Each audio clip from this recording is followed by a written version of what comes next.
علم ہے ان لوگوں کے پاس، آدمی اس کا تصور نہیں کر سکتا۔ تیسری چیز ہے تعلیم حکمت کہ شریعت کے احکامات اور مسائل۔ یہ مجھ سے پہلے کہہ رہا تھا عزیز رشیدی کہ ارے بھائی ایک گوری جیسا فقیہ پیش کرو، ایک مفتی کفایت اللہ دہلوی پیش کرو، ایک مفتی عزیز الرحمان دہلوی پیش کرو، ایک مفتی محمد شفیع پیش کرو، ایک مفتی محمود پیش کرو، جو اپنے اپنے میدان میں فقاہت کے وہ امام اور مجتہد اور شہنشاہ تھے کہ بڑے بڑے لوگوں نے ان کے سامنے گھٹنے ٹیک۔ اور میں اگر اس موضوع کو چھیڑوں تو لمبی باتیں ہو جائیں گی۔ علم تفسیر کی خدمت کی ہے تو ان لوگوں نے، حدیث کی خدمت کی ہے تو ان لوگوں نے، فقہ کی خدمت کی ہے تو ان لوگوں نے، مدارس کا جال بچھایا ہے تو ان لوگوں نے۔ کسی نے حضرت شیخ الہند مولانا محمود الحسن رحمہ اللہ جو دیوبند کا سب سے پہلا شاگرد تھا، استاد بھی محمود ہے، شاگرد بھی محمود ہے، ایک چھوٹے سے انار کے درخت کے نیچے ایک استاد اور شاگرد بیٹھ کر علم کو سیکھ رہے ہیں۔ اور شاگرد محمود نے جب وہ محمود حسن بن گئے، علامہ زمان بنے، تو کسی نے کہا حضرت آپ کی کوئی تصنیف تو ہمارے سامنے نہیں آئی، آپ اتنے بڑے علامہ کہلاتے ہیں۔ فرمایا میاں میری تو ہر میدان میں تفسیر ہے، تو میری تصریف ہے، کس میدان کی تصریف دیکھنا چاہتے ہو، کون سی کتاب پڑھنا چاہتے ہو؟ اس نے کہا جی ہم نے تو کوئی نہیں دیکھی۔ فرمایا میرے قرآن کی تفسیر میں اگر کوئی تصریف دیکھنا چاہتے ہو شبیر احمد عثمانی کو دیکھ لو، علم حدیث میں میری کوئی تصریف دیکھنا چاہتے ہو میرے شاگرد انور شاہ کو دیکھ لو، اگر فقاہت میں میری کوئی تصریف دیکھنا چاہتے ہو میرے عزیز الرحمان اور کفایت اللہ کو دیکھ لو۔ فرمایا اگر تم لوگ میری تصریف کو دیکھنا چاہتے ہو، سیاست کے میدان میں کچھ پڑھنا چاہتے ہو میرے شاگرد عبید اللہ سندھی کو دیکھ لو، اگر تم میری تصریف پڑھنا چاہتے ہو جناب والا تعریف کے میدان میں مجھے کچھ دیکھنا چاہتے ہو میرے ایک ہی شاگرد تصوف کا امام اشرف علی تھانوی کو دیکھ لو، میرے اگر تم میرے تدبر اور حوصلے کو پڑھنا چاہتے ہو میرے شاگرد حسین احمد مدنی کو دیکھ لو، میری دعوت و تبلیغ کو دیکھنا چاہتے ہو میرے الیاس کو دیکھ لو، میرا ایک ایک شاگرد ایسا ہے۔ میں علی وجہ بصیرت کہتا ہوں تاریخ میں دو انسان ایسے گزرے ہیں جن کی شاگردوں کی مثال دنیا میں نہ پہلے پیش ہوئی نہ قیامت تک پیش ہو سکے گی۔ پہلے دور میں امام اعظم نعمان بن ثابت ابو حنیفہ امت کا وہ فقیہ اور مجتہد تھا جس کے شاگرد ایک ایک شاگرد ایسا تھا جس کی مثال دنیا نہیں دے سکی۔ یا دوسرا شیخ الہند مولانا محمود حسن رحمہ اللہ ہے جن کا ایک ایک شاگرد ایسا ہے جو اپنے زمانے اور اپنے فن کا امام ہے جس کی مثال دنیا میں نہیں۔ میں اس موضوع کو لمبا نہیں کرتا، میں مختصر بات عرض کرتا ہوں۔ اور تاریخ میں کہا ایک حدیث ہے بڑی عجیب، مشکات میں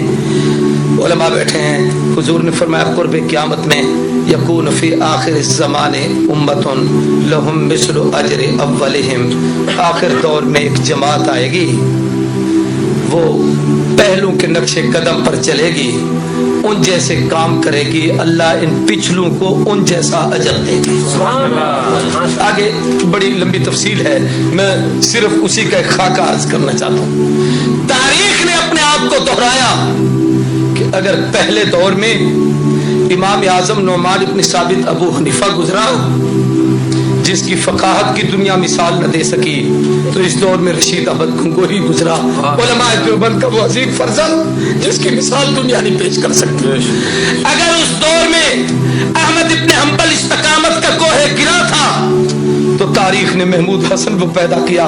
جس کی مثال دنیا نہیں دے سکتی۔ پہلے دور میں ایک استاد اور شاگرد نے بیٹھ کر کٹھی تفسیر لکھی، مدارس میں پڑھائی جاتی ہے جس کا نام جلالین ہے،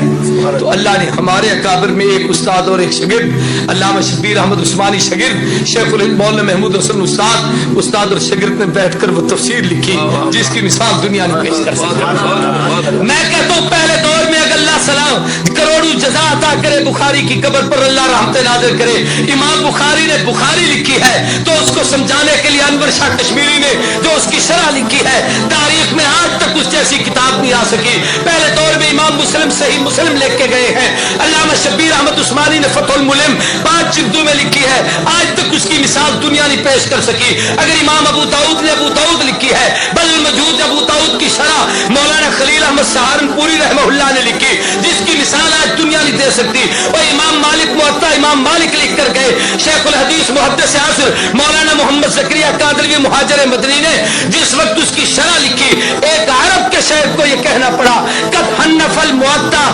زکریا نے کیا موطا امام مالک کی شرح لکھی ہے کہ اس کو پڑھنے کے بعد ایسے لگتا ہے کہ شاید امام مالک بھی ابو حنیفہ کا مقلد رہا۔ ہمارا ایک ایک عالم بے مثال، ایک ایک عالم باکمال، ایک ایک عالم لازمال۔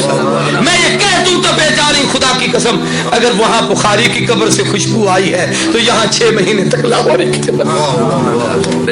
امام الاولیاء مولانا احمد علی لاہوری کی قبر سے، اور اب تو ہزاروں ایسے ہیں جن کی قبروں سے جنت کی خوشبو دنیا میں مہکی ہے۔ اللہ نے دکھایا ہے کہ یہ وہ اہل حق ہیں، یہی وہ لوگ ہیں، یہ وہ اللہ کے برگزیدہ لوگ ہیں جو پیغمبر کے اس مشن کی تکمیل کر رہے ہیں جس مشن کے لیے اللہ نے اپنے نبی کو دنیا میں بھیجا تھا۔ تو میرے محترم دوستوں اور بزرگوں، ہم اس پر اپنے رب کا جتنا شکریہ ادا کریں کم ہے کہ اللہ نے ہمیں ایسے اکابر دی۔